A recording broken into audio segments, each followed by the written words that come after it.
तो इस मूवी की स्टार्टिंग होती है हमारे दुश्मन देश पाकिस्तान से, जहाँ पर हम ये देखते हैं कि पाकिस्तान के अंदर जैश-ए-मोहम्मद नाम का एक टेररिस्ट ऑर्गेनाइजेशन होता है एंड इसी ऑर्गेनाइजेशन के कई सारे टेररिस्ट इंडिया के खिलाफ एक बहुत ही बड़ा टेरर अटैक प्लान कर रहे होते हैं एंड उनका ये प्लान होता है कि वो आतंकवादी हमला करके इंडिया को नुकसान पहुंचाए और हमारे कई सारे सोल्जर्स को मारे। एंड यहीं पर ही हम ये भी देखते हैं कि इन सारे आतंकवादियों का जो लीडर होता है वो एक बहुत ही खतरनाक आतंकवादी के साथ इस प्लान को अंजाम दे रहा होता है एंड इस टेररिस्ट का नाम होता है अजहर अख्तर। इसके बाद सीन शिफ्ट होता है एंड देन हमें दिखाया जाता है हमारा देश इंडिया, और इंडिया के जम्मू एंड कश्मीर के अंदर हम श्रीनगर में एक एयरफोर्स बेस को देखते हैं जो बेस इंडियन एयरफोर्स का होता है। एंड यहीं पर ही हमारी मूवी के लीड एक्टर्स की एंट्री होती है, जहाँ पर सबसे लास्ट में एंट्री होती है ऋतिक रोशन की। यहीं पर ही हमें इन सब के बारे में इन्फॉर्मेशन मिलती है और हम ये जानते हैं कि ऋतिक रोशन का नाम शमशेर पठानिया है जिसे शॉर्ट में पैटी कहते हैं, दीपिका पादुकोण का नाम मीनल है जिसे शॉर्ट फॉर्म में मिनी कहते हैं, अनिल कपूर का नाम राकेश जय सिंह है जिसे शॉर्ट फॉर्म में रॉकी कहते हैं, एंड करण सिंह ग्रोवर का नाम सरताज गिल है जिसे शॉर्ट फॉर्म में ताज कहते हैं। एंड इसी तरह से यहाँ पर और भी कई सारे एयरफोर्स पायलट्स होते हैं और हमें ये पता लगता है कि ये सभी आपस में एक दूसरे को शॉर्ट नेम से बुलाते हैं। इसके बाद इन सबकी ब्रीफिंग होती है और इन सभी को एक जगह इकट्ठा किया जाता है, जहाँ पर हमें पता लगता है कि ऋतिक रोशन और उसके बाकी सारे साथियों की रैंकिंग स्क्वाड्रन लीडर की है एंड अनिल कपूर इन सभी का कमांडिंग ऑफिसर है। अनिल कपूर अपनी पूरी टीम से कहता है कि वो सभी इंडिया के बेस्ट एयरफोर्स पायलट्स हैं एंड इसीलिए उन सबको एक साथ पिक करके एक टीम बनाई गई है और उन सभी को यहाँ श्रीनगर के एयरफोर्स बेस में लाया गया है। और ये सब इसीलिए किया गया है क्योंकि इंडियन इंटेलिजेंस को एक खबर मिली है कि पाकिस्तान इंडिया के ऊपर एक काफी बड़ा प्लान अटैक कर रहा है, जिस टेरर अटैक के अंदर पाकिस्तानी मिलिट्री,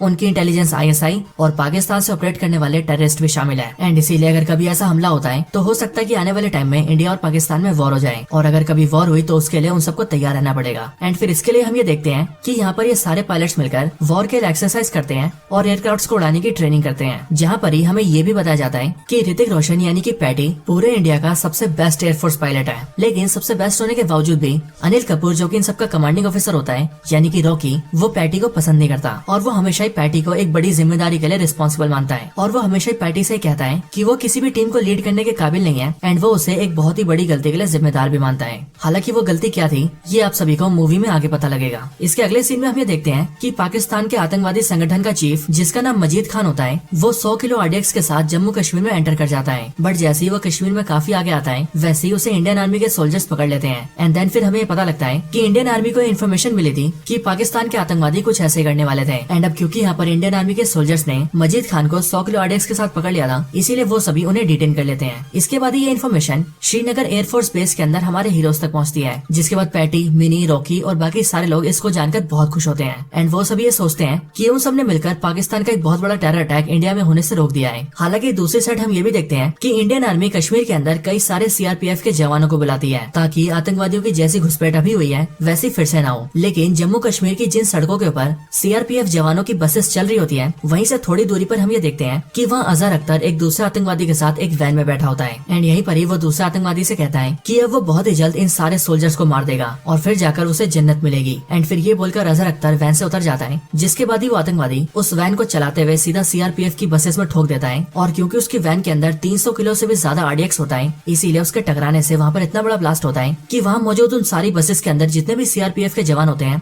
वो सभी एक ही झटके में मारे जाते हैं। इसके बाद जैसे इस ब्लास्ट की खबर सभी को मिलती है वैसे एयरफोर्स के पायलट्स जिनमें पैटी, मिनी, रॉकी और बाकी सभी शामिल होते हैं वो उन सोल्जर्स की हेल्प के लिए जाते हैं। जहाँ पहुँचने के बाद उन्हें पता लगता है कि उन CRPF के सोल्जर्स में से 70 सोल्जर्स ऑन द स्पॉट मर गए थे और बाकी के 80 सोल्जर्स सीवियरली घायल है, जिसमें कुछ ने अपनी टांगे गवा दी है, कुछ ने अपने हाथ गवा दिए हैं और कुछ ने तो आंखें तक गवा दी है। इसके बाद हमारे हीरोज को बहुत गुस्सा आता है, लेकिन फिर वो सारे एयरफोर्स के पायलट्स अपने बेस में आकर ब्रीफिंग करते हैं और अपनी मीटिंग में इस बारे में डिस्कशन करते हैं, जहाँ पर वो सभी एक वीडियो भी देखते हैं जो वीडियो उन्हें पाकिस्तान के आतंकवादी संगठन ने भेजा होता है। एंड ये वीडियो उसी आतंकवादी का होता है जिस आतंकवादी ने वैन के जरिए CRPF के जवानों को मारा था। एंड वो आतंकवादी वीडियो के अंदर बोल रहा होता है कि वो उन सभी हिंदुस्तानी जवानों को मारकर जन्नत जाएगा। यहीं पर ही रॉकी एक रॉ एजेंट को भी बुलाता है जिस रॉ एजेंट ने बुरखा पहना होता है एंड वो एजेंट सभी से कहता है कि वो अपनी आइडेंटिटी किसी को नहीं दिखा सकता क्योंकि वो एक एजेंट है, लेकिन वो उनके लिए इंटेलिजेंस लाया है। वो पैटी, रॉकी और उनके सारे साथियों से कहता है कि असल में ये पूरा प्लान जैश-ए-मोहम्मद का ही था, यानी कि पाकिस्तान के आतंकवादी संगठन का, और इससे पहले उनका जो चीफ मजीद मजीद खान 100 किलो आरडीएक्स के साथ कश्मीर में पकड़ा गया था वो असल में इनके प्लान का हिस्सा था, जिसका मतलब इनका प्लान हमेशा से ही सीआरपीएफ के सोल्जर्स ही थे। एंड अनफॉर्चुनेटली वो लोग अपने प्लान में कामयाब हो गए हैं। इसके साथ ही वो रॉ एजेंट सभी एयरफोर्स पायलट्स को ये भी बताता है कि असल में इन सभी का मास्टरमाइंड अजहर अख्तर है, जो कि एक बहुत ही बड़ा टेररिस्ट है एंड वो अभी पाकिस्तान से ऑपरेट करता है। एंड अब तक जो भी कुछ हुआ है वो सब कुछ उसी का प्लान था। एंड इससे पहले भी वो कुछ छोटे मोटे अटैक्स कर चुका है, बट आज तक वो कभी भी पकड़ा नहीं गया है। इन सारी खबरों को सुनकर पैटी और उसके सारे साथियों को बहुत गुस्सा आता है। एंड फिर इसीलिए इंडियन एयरफोर्स ये तय करती है कि उन्हें इसका जवाब देना ही होगा। इसके लिए commanding officer Rocky squadron leader Patty को दिल्ली भेजता है, जिसके बाद पैटी दिल्ली आता है और वहाँ पर नेशनल सिक्योरिटी एडवाइजर की मीटिंग अटेंड करता है, जहाँ पर पैटी सभी के साथ मिलकर ये प्लान बनाता है कि इंडिया को अपना बदला लेना ही चाहिए। एंड फिर इसी के लिए उस मीटिंग में इंट्रोड्यूस किया जाता है कि इस बार इंडिया पाकिस्तान के आतंकवादियों के ऊपर एयर स्ट्राइक करेगा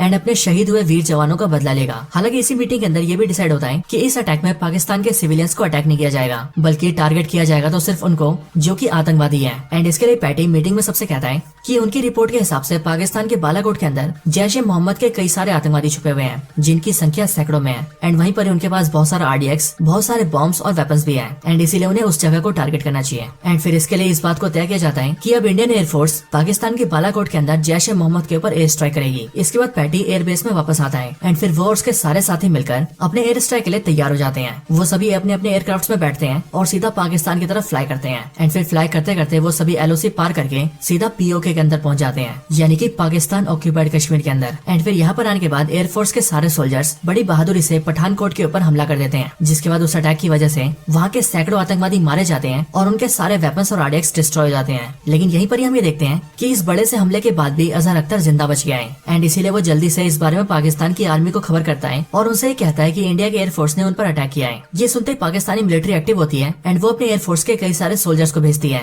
जिसके बाद पाकिस्तानी एयरक्राफ्ट इंडियन एयरक्राफ्ट का पीछा करते हैं। हालांकि उनके पहुंचने से पहले इंडिया के ज्यादातर एयरक्राफ्ट अपने बॉर्डर में वापस आ जाते हैं, लेकिन क्योंकि पैटी और उसका दोस्त ताज पीछे होते हैं, इसीलिए उन दोनों के एयरक्राफ्ट पाकिस्तानी एयरक्राफ्ट के टारगेट में आ जाते हैं। एंड यहीं पर ही हम ये देखते हैं कि इन सभी पाकिस्तानी एयरफोर्स पायलट्स में से एक पायलट का नाम रेड नोज होता है, जो कि पाकिस्तान का नंबर 1 एयरफोर्स पायलट होता है, ठीक उसी तरह से जिस तरह से पैटी इंडिया का नंबर 1 एयरफोर्स पायलट है। एंड इसीलिए जैसे ये रेड नोज पैटी और ताज के एयरक्राफ्ट के पास पहुंचता है, वैसे ही वो ताज के एयरक्राफ्ट के ऊपर अपने वेपन से लॉक कर देता है। बट जैसे वो ताज के ऊपर हमला करने वाला होता है, वैसे ही पैटी अपने एयरक्राफ्ट को घुमा लेता है और वो सीधा रेड नोज के पास आता है और वो रेड नोज के एयरक्राफ्ट को टारगेट कर लेता है। एंड फिर पैटी रेड नोज से कहता है कि अगर उसने उसके दोस्त के ऊपर हमला किया तो वो उसके ऊपर हमला करके उसे मार देगा। एंड फिर इसीलिए इस बात से रेड नोज डर जाता है और वो ताज के एयरक्राफ्ट को अनलॉक करके उसे वहाँ से जाने देता है, जिसके बाद ताज और पैटी दोनों ही वहाँ से निकल जाते हैं। एंड फिर एयरफोर्स के सारे पायलट्स इंडिया के अंदर वापस आ जाते हैं और इस तरह से बालाकोट के ऊपर एयर स्ट्राइक कामयाब रहता है। इसके बाद ये सभी काफी खुश होते हैं और वो सभी वहाँ पर पार्टी भी करते हैं। बट फिर 1-2 दिन बाद ही हम ये देखते हैं कि पाकिस्तानी एयरफोर्स के कई सारे एयरक्राफ्ट इंडियन बॉर्डर्स के अंदर एंटर कर जाते हैं एंड वो जम्मू कश्मीर के कई सारे एयरबेस को टारगेट करते हुए उनको डिस्ट्रॉय करने लगते हैं। ये देखकर इंडिया की इंटेलिजेंस इस बात की खबर जल्दी से श्रीनगर बेस तक पहुंचाती है, जिसके बाद पैटी,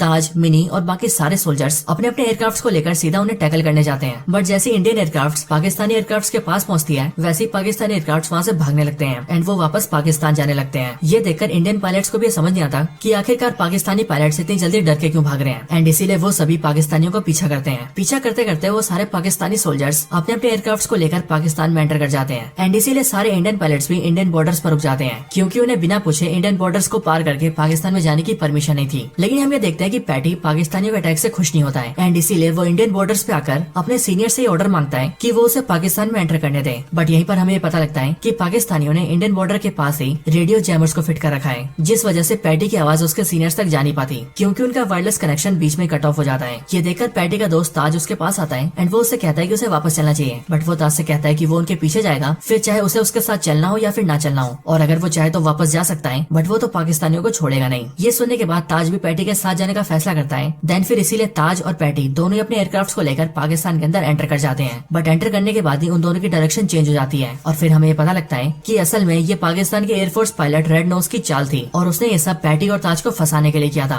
क्योंकि लास्ट टाइम जिस तरीके से पैटी ताज को छुड़ा कर ले गया था, उस बात से रेड नोज को बहुत गुस्सा आया था। एंड इसीलिए वो कई सारे पाकिस्तानी एयरक्राफ्ट को लेकर उन दोनों के एयरक्राफ्ट को टारगेट कर लेता है एंड उन पर अटैक कर देता है। इस अटैक के अंदर पैटी तो बच जाता है, क्योंकि एज ऑफ कोर्स पैटी की फ्लाइंग स्किल्स बहुत अच्छी होती है। बट हम ये देखते हैं कि ताज नहीं बच पाता एंड पाकिस्तानियों का अटैक ताज के एयरक्राफ्ट पर लग जाता है। एंड जैसे ताज के एयरक्राफ्ट के ऊपर अटैक होता है, वैसे उसका एयरक्राफ्ट नीचे गिरने लगता है और फिर इसीलिए उस एयरक्राफ्ट के अंदर ताज और उसका एक साथी जो बैठा होता है, वो दोनों उससे निकल जाते हैं एंड पैराशूट के जरिए नीचे लैंड कर जाते हैं। एंड फिर इस तरह से पैटी तो इंडिया में वापस आ जाता है, लेकिन ताज और उसका एक साथी जिसका नाम बैश होता है, वो दोनों पाकिस्तान के अंदर फंस जाते हैं। श्रीनगर बेस में वापस आने के बाद कमांडिंग ऑफिसर रॉकी पैटी को बहुत डांटता है एंड वो उससे ये कहता है कि जब उनके पास पाकिस्तान में एंटर करने के ऑर्डर्स नहीं थे तो उसने पाकिस्तान के अंदर एंटर क्यों किया एंड वो खुद तो एंटर हुआ तो हुआ बट वो ताज को अपने साथ क्यों ले गया। हालांकि जब रॉकी पैटी को डांट रहा होता है तब पैटी अपने दोस्त ताज की वजह से इतना ज्यादा दुखी होता है कि वो अपनी सफाई में कुछ नहीं बोलता। बट फिर इसके आगे रॉकी पैटी के ऊपर इंक्वायरी बिठाता है, जिसके बाद इंक्वायरी में ये फैसला लिया जाता है कि पैटी उस टीम के अंदर रहने के काबिल नहीं है एंड इसीलिए वो सभी उसका ट्रांसफर करके